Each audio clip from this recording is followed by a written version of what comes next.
Everything just went live. Yours is showing live, you said? I think so. All right, cool. All right, it looks like, let's just see if we got anyone showing up here. I got big fat goose eggs. Let's just put something on here. Yo, yo, Hello, yo. Josh. Do you see my comment there? I know. Who you put? Oh, there it goes. Oh, yeah, right on. Wait, is that me or is that you? That's me saying hello, Josh. Oh, cool. Hey. And that's you saying yo, yo, yo in 3 different formats. That's right. Yo, yo, yo, yo, mom. All right, so we're live. We got some people on board. Thanks for coming on board, everybody. So we're back to our webinar series with old Amar here. We got Denise. Denise is on the board. Can you see that comment, Amar, or no? I can see it as well. All right, cool. And it's been a little bit because I had to go to Calgary, and so that was fun. And so we missed Amar, and I forget what, I think Amar had school or something like that. We got Dufresne's guide service. Interesting. All right, Dufresne. I haven't seen you around these parts. So give us, looks like, are you a fishing guide there, Dufresne? Bruce is in the house, Amar. As long as Bruce shows up, we're in good hands. That's for sure. But one of the things I've been wanting to talk with Amar about, I think we've kind of touched on it before, but I just want to reiterate or revisit this. Amar, I probably haven't told you, but we're dealing with my mom, and my mom is, who knows what the hell's going on. But if she did not have a trust set up, she would have burnt through the money that we're using. South Fishing Guide, South Louisiana, right on. She would have burned through the money. You know what I'm saying? And this is the money that she's going to need to provide her and her assisted living facility, which she now was in. And my uncle is basically the trustee for my mom's money that my grandparents left to her. You see what I'm saying? And it's one of those family dynamics that has issues, man. Like my mom can get upset that my uncle is. It's not a pleasant thing necessarily, but there needs to be a trust. And having gone through this, and I've talked to a couple of clients recently with, what's the word? Not problematic, but potential problems with their heirs. I figured it'd be a good idea to revisit the trust services and things of that nature. So welcome back, Amar. Appreciate it. There you go. Yeah, it's been a while. Before we get started, could I put my disclosure slide up? There we go. So again, I'm a registered rep with the SEC, or our firm is registered with the SEC, and everything we're talking about today is not is general educational purposes. We haven't taken your specific accounts into account into what we're talking about, and we haven't entered a client agreement. That's basically what that says. So cool. So we're going to talk about trustees, and trustees are a big part, especially if you have an estate. If you have a sizable estate, there's a good chance that you have a trustee in your estate planning. If you have young children, there's a good chance that you have a trust, right? So there's 3, I would say, from the most part, there's 3 different time frames where you're going to need a trustee, right? Yeah. The first is when you have young kids, right? So like if something happens to you, who's going to manage the money? So why don't you explain what a trustee is first, so people actually know what a trustee is? So when you have a trust, you're going to have somebody to manage that trust. Gather all the assets, put it in the trust, manage the trust, make distributions to the trust from the trust to the beneficiaries. That's a role that's within the trust, right? And oftentimes people have a trust to keep all their information private, right? So you're going to avoid probate and make a public disclosure by having a revocable living trust, having a trustee that you trust to be in charge of gathering assets, distributing assets, and oftentimes, when your kids are younger, they're probably your friends and your family members who tend to be about the same age, right? And so oftentimes when we see these trusts later on down the road, and if you're older, it's likely that those trustees are also older as well, right? In fact, we just reviewed a trust for one of our clients that had their best friend in college as the trustee. And our client's 84, so the best friend is up in age as well. So we decided this is the right time to make some changes, right? Another thing could be is like in your working years, you could when you're getting to the transition into retirement, and if there was a life event and you have a trustee, that could help in making sure bills get paid, right? So like what we're talking about here is if you don't die, but if you have a medical problem, you have a healthcare directive to help with all the healthcare decisions, but there's still finances that need to go on, like paying the electricity and stuff like that, water bills, and a trustee would be able to help in that, right? And then most often when we think about a trustee is at the end of life, right? And distributing my estate to my beneficiaries, right? And that's the main part of that.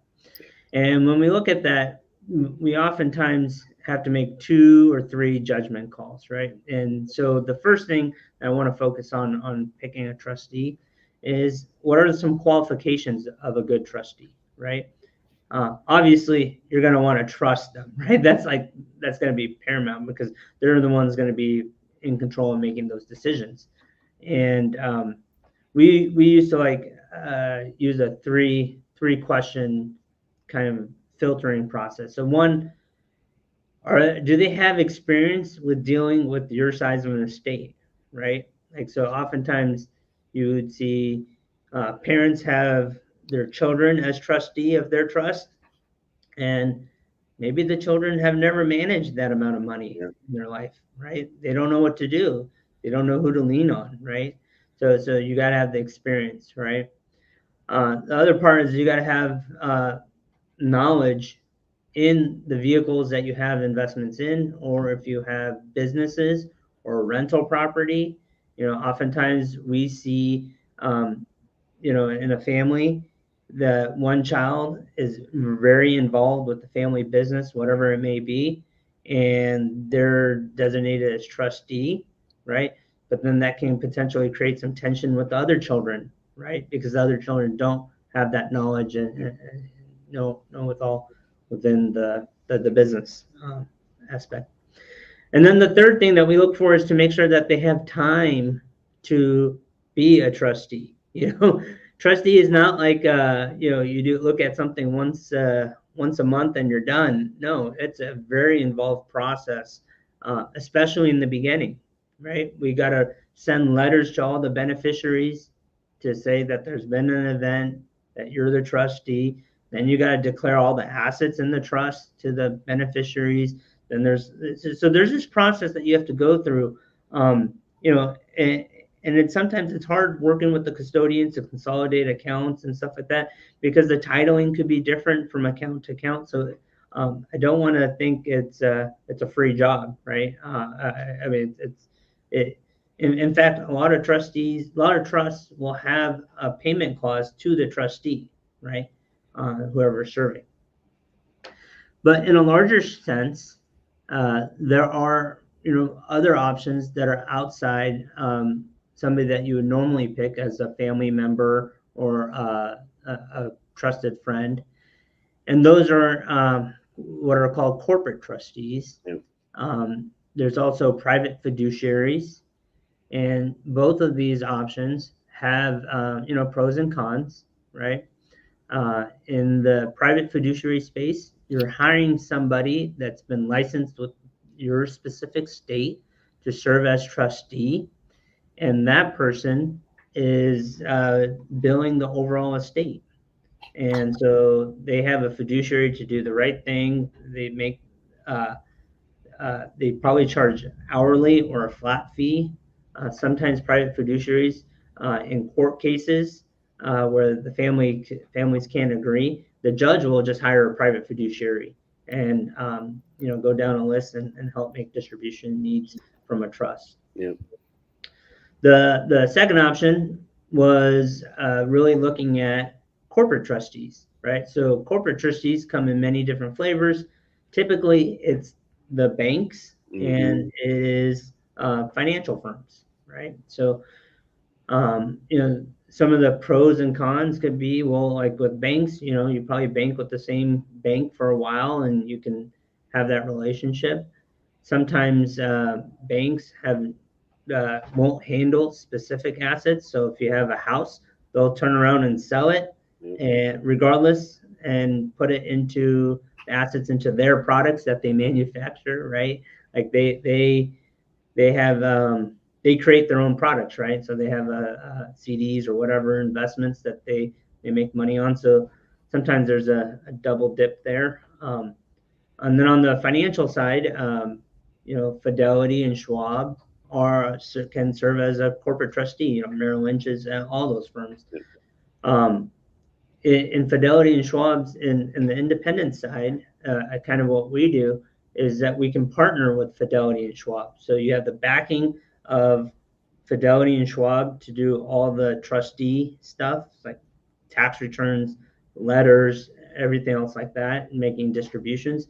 And then you have a small regional firm, like an investment firm like ours, that really knows you, that can add some more color and flavor to the actual relationship. So it's kind of like getting the best of both parts of that. And some corporate trustees, remember at USA, like they wouldn't mess with oil and gas concerns and stuff like that. So some of these corporate trustees, if you have that kind of stuff, you're going to want a very specific corporate trustee, because a lot of them won't do farmland, oil and gas, and things of that nature. Most corporations, well, I don't know that, but most Fidelities and Schwabs, they can do the management of the funds and all that, and work with a guy like Amar, or work with their local whoever it is. You know what I'm saying? So let's just make some key clarification points here. If you went to Fidelity Retail, right, they would act like the bank, right? They would sell and put it in their products. On the institutional side, the side that we're on, what they allow us to do is we manage the funds. They just do all the distribution pieces, right? So if you had oil and gas, if you had other pieces of your investment portfolio that included like private equity or REITs or anything else like that, as an investment manager, we could still elect to keep those in the portfolio. Yeah. And a lot of people actually say, well, I'm just going to let, cousin Joey manage the trust. I'm just telling you, man, that's because he won't charge a fee. I don't think, Amar, people know the ramifications of being a trustee. It is a pain in the ass, man. And I'm surprised how many people are discount the rules and regulations going to be a trustee. It's not a pleasant experience at all. Yeah, I mean, we just recently had an experience where the second spouse passed. One of the children was listed as trustee, and having to deal with all the siblings involved and all the selling the house and traveling back and forth to do all the stuff. They elected to charge a trustee fee, because and the mom and dad originally picked the siblings so they wouldn't charge a trustee fee, right? So it's so those three criteria: knowledge, experience with dealing with a trust, and the things that you need to do, and having the actual time. And often when we need a trust, we're older, and so our children are in their peak earning years, right? And so they're have pretty high demands at work, So, we actually also serve as a trustee directly, Josh, but in very limited instances, right? So if there's a defined payout, if there's a period certain, right? Yeah. We can serve in that capacity. And I can give some examples. Like we have one of our clients that their estate's going to go to charity when they pass, but they don't want it to go all at once. Yeah.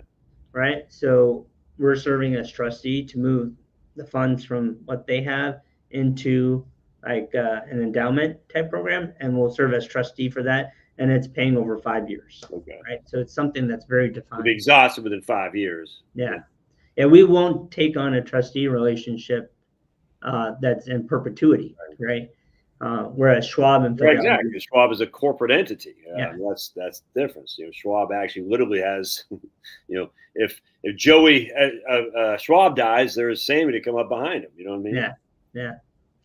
There's actually an interesting thing. I just want to hammer this, that the trustee stuff is such a delicate position that there is a cottage industry trustees being sued by other trustees and whatnot. I think people make too light of this. Like, I'm just gonna have Joey this trustee. I'm like, there is so when it comes to an estate that is being settled, everyone is looking to get theirs. And if they feel that Joey the trustee somehow dropped the ball or somehow benefited, or even like Amar was talking, charged a fee. There is a cottage industry of estates suing each other. And I tell you, man, that's not something you want to take lightly if you get involved in. That's just a fact. Yeah, and not only, I mean, you can potentially disrupt Oh, relationships. absolutely. Like siblings that, like, you know, mommy always wanted me to have these Right. earrings. No, they're mine. And actually, there was this one case where somebody wanted this diamond ring from mom so badly that they fought with the sibling, and then the sibling finally gave up and got something else, and then that one sibling got the diamond ring. Then they went to get it appraised, and they found out it wasn't a real diamond ring. Oh man. At the end of it, yeah. So, like, this uncovers all sorts of family dynamics. Families are spread out. Yeah. So it's kind of hard. Some family members need money sooner than others, Right. Exactly. right? So there's a timing issue that can happen. We worked with a case that one family member really needed funds because being laid off or whatnot, didn't have money to make ends meet, whereas the rest of them wanted to wait for the right time to sell properties and stuff like that to then settle the estate. So there's a lot to deal with, and picking an independent third party can probably solve some of the family dynamic problems, but also give you harmony within the family. And what I found too, Amar, is you could also say, don't blame me. You can blame Amar. He's a trustee. You know what I'm saying? I mean, don't blame. That's why I say, tell your guy to blame your sister to blame your financial advisor or something like that, as opposed to that way you don't have to bear the brunt. Now, none of these things are free. If you're going to hire a corporate trustee, there's a fee. The funny thing that cracks me up though is just like you were saying with the example, the guy who's a trustee is like, I'm going to start charging a fee. That's the issue when it comes to trust services. It is hard. I cannot stress this enough. It's not just cutting a couple checks. I mean, it could be, but generally speaking, for people who got a decent sized estate, and that decent size doesn't have to be $8 billion. It could be just a couple million. I mean, there are a lot of stuff that's going on that if you're asking someone to do it for free, you're not a friend of that guy. That's just yeah. And I would also say, like in California, for a long time, attorneys would write themselves into the trust documents to serve as trustee for the family.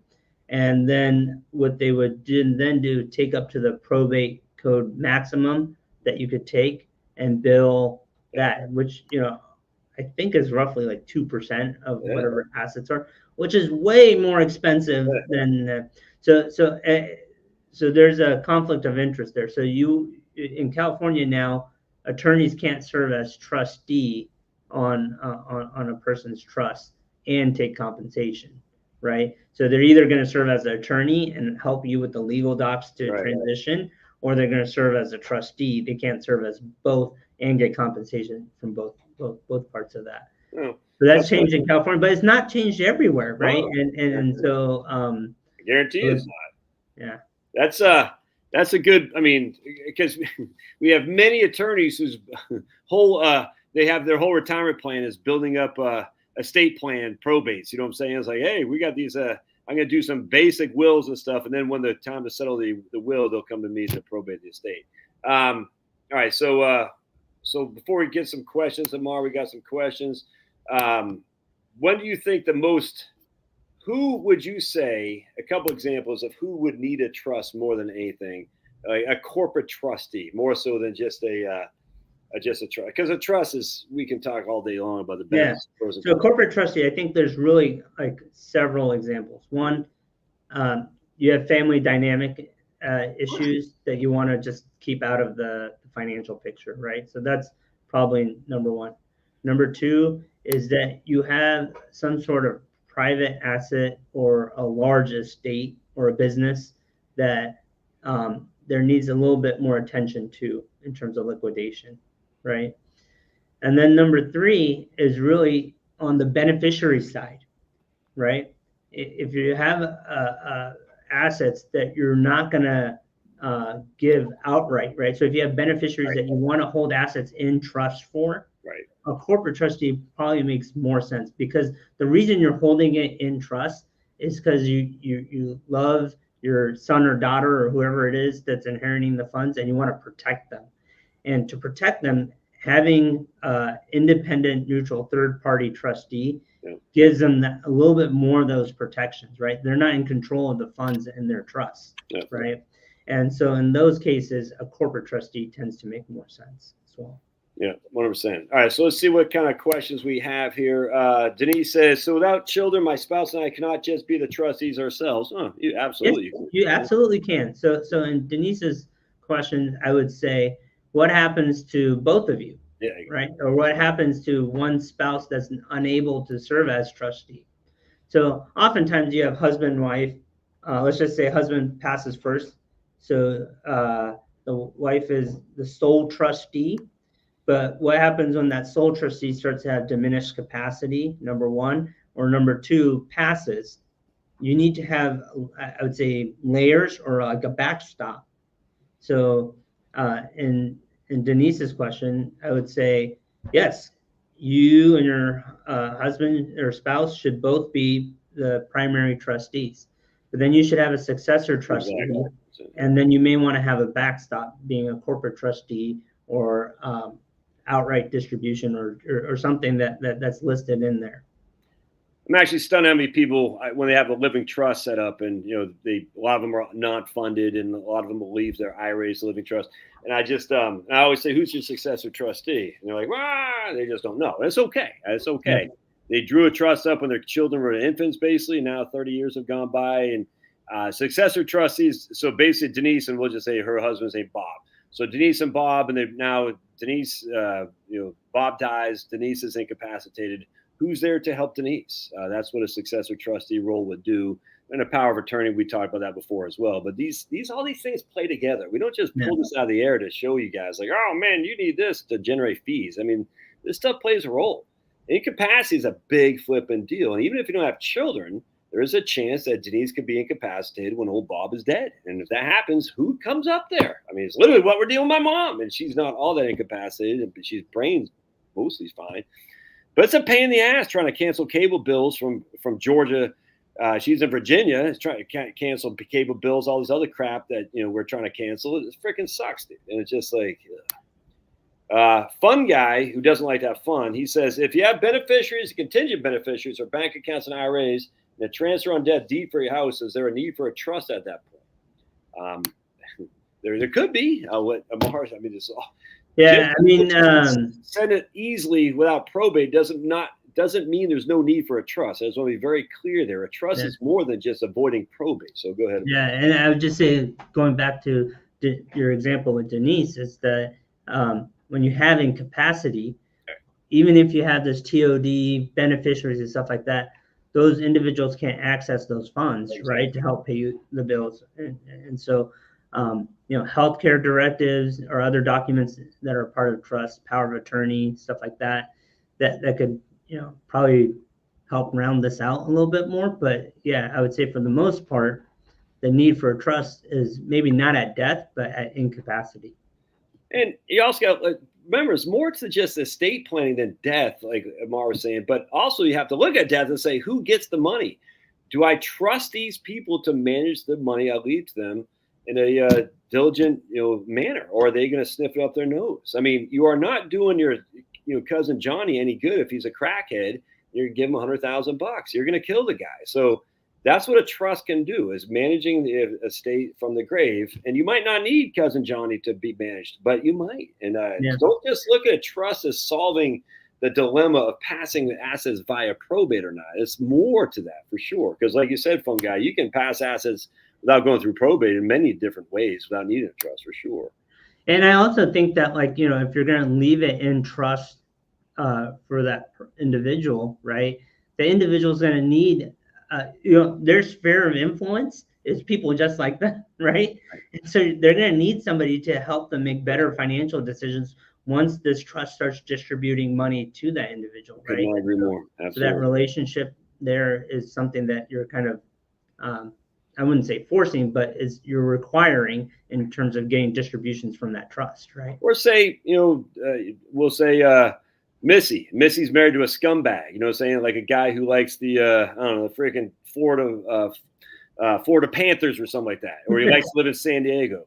And Missy's husband's a freaking loser, and you're like, I don't want Missy having to part with my money to the loser guy. So what you do is you set up a trust for Missy only, and Missy has access to the principal at 5%, or she got access to some of the gain.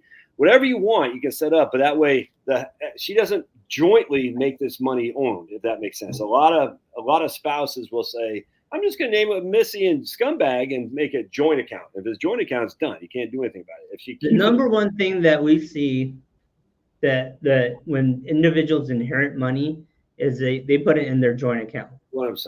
Yep. Right. So like if you're trying to protect your funds from your children's spouses, or you want your money to go down your bloodline, right? Yes. Right. You need to set things up in a trust that would go through the bloodline only, and you need to keep to fully protect it, you need a third-party independent trustee.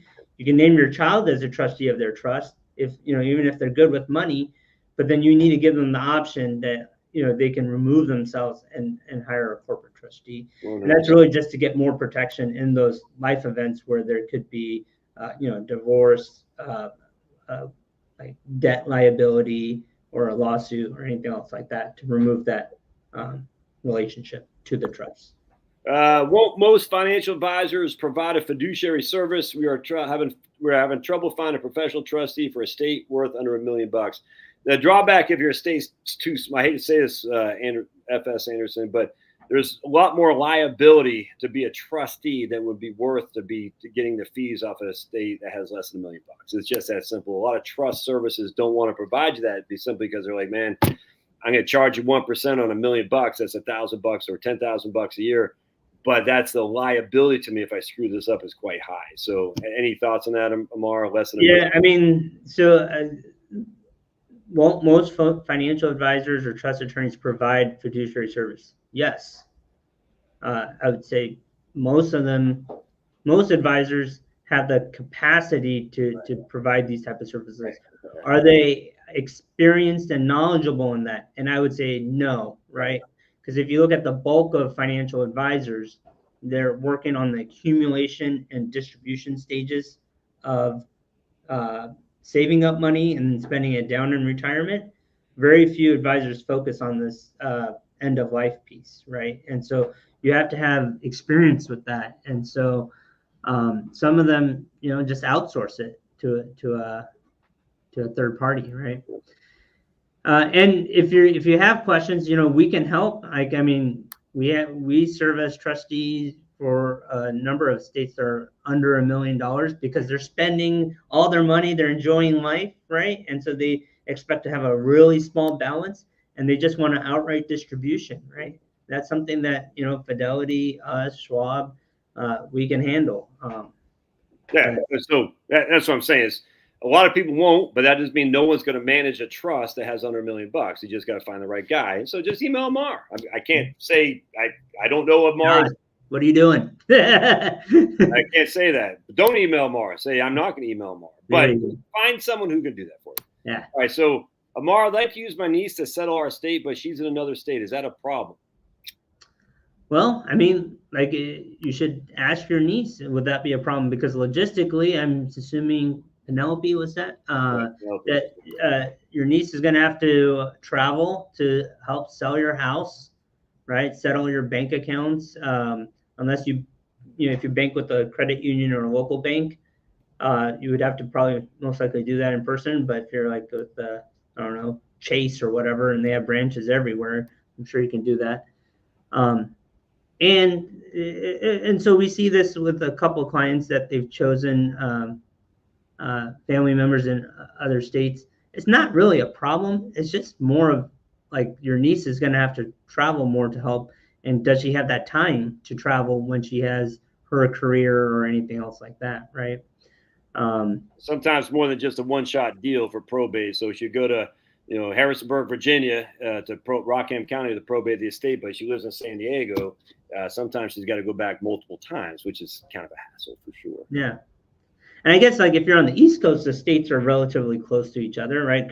California to like, we're 5 states on the East Coast or something, right? So it's and then I guess it also depends what do you. It says settle your estate. So what happens like in the settlement? Is it just outright? Is it in a time horizon? Usually some people say, hey, distribute my estate at 30, 35, 40 to children. So I mean there could be some little issues like that, but once the dust settles, I think it should be fine. It's just there's going to be some timing, inconvenience of timing of travel and whatnot. Well, if I know Penelope is an estate worth $100 million, let's see.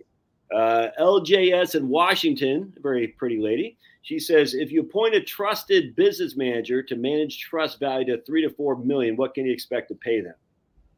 It's a tough one. Yeah, I mean, it depends. What are the the assets in the trust, right? Like if you have real estate and businesses and other partnerships and stuff like that, I mean, the cost will go up. But if you have, all the assets are sold and it's put into like a brokerage account and it's just managed as publicly traded securities, then it shouldn't be too bad. Probably starting at 1%, I would think, and go down from there. Actually, I think it would be a lot less than that. I think it'd be closer to like on 3 to 4 million, probably like close to 75 bips to 50, like 50 to 75 bips. Well, that's in context with the appropriate percentage point.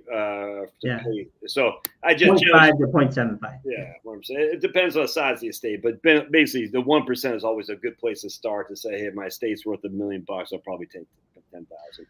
So there was a question here: would it be appropriate to pay a percentage of the estate to pay her? Yeah, I mean, if you're, I mean, that I would absolutely look at your trust agreement. There should be a clause in there when you're looking at trustees, and it says payment to the trustees, and there should be a fee schedule in there. Absolutely. So that she knows that, like, hey, we're you're not doing this for free. We're going to pay you to do it. We want you to take money out of the thing. And usually what it covers, just to give just a broad sense, it covers her ability, the niece's ability to hire outside professionals. So she'll have to hire an attorney, a CPA to file like the 1041 and the other tax documents. It would also probably pay for your niece to her travel expenses sometimes with a multiple, right? So like if your expenses were $2,000, then the trust will pay you $2,500 type thing. So more than covers some of the expenses. And then it may include either an hourly rate or a flat fee on an annual basis, right? And so your attorney should have language in a trust that drafts the trustee, fee schedule. And it's also okay if you are going to be named trustee to say, I want to get paid for it. There's nothing wrong with that. You're taking your time out of your day to do this. A man says, would a trustee, his last question, would a trustee be able to manage a scholarship of sorts that's ongoing for decades from the estate investment gains? Or is that just, no, that's trustee can absolutely, I mean, a trustee in perpetuity, like Amar was saying earlier there, Guy, Homer, because he came in late. You see the question there, Amar? And yeah, so this is a good question. So it depends on what type of scholarship this is and how it's being managed, right? So a lot of people do this exact same thing through an endowment, right? Where you can set up an endowment and as a professional trustee to manage the endowment distributions. And then there's the trustee also hires an investment manager to manage the investment. So like we can do this sort of thing, partnering with Fidelity or Schwab. Another way you can do this is through a donor advised fund, right? So when you're funding the donor advised fund, you could have a distribution schedule if it's going directly to charities. So there's many different ways to do that. Yes, sir. All right, Amar, good stuff, man. Appreciate y'all being here. We're going to let you go. I got to call in 25 minutes, and the dogs need to go outside to relieve themselves. But Appreciate y'all being here. Thanks, Pablo. Oh, hold on, real quick. Someone says, "How dare you not show me?" There I am. So, Amar, just tell people how they can get a hold of you, man. All right, real quick. So if you want to get a hold of us, or if you want to see our content, we have a YouTube channel, which is Client First Capital Learning. We also have a website, which is clientfirstcap.com, and it has our phone number on there, and you can just give us a call. Yeah, right on. All right, thanks, Amar. God bless. See you guys. Bye. Good boy. Ouch.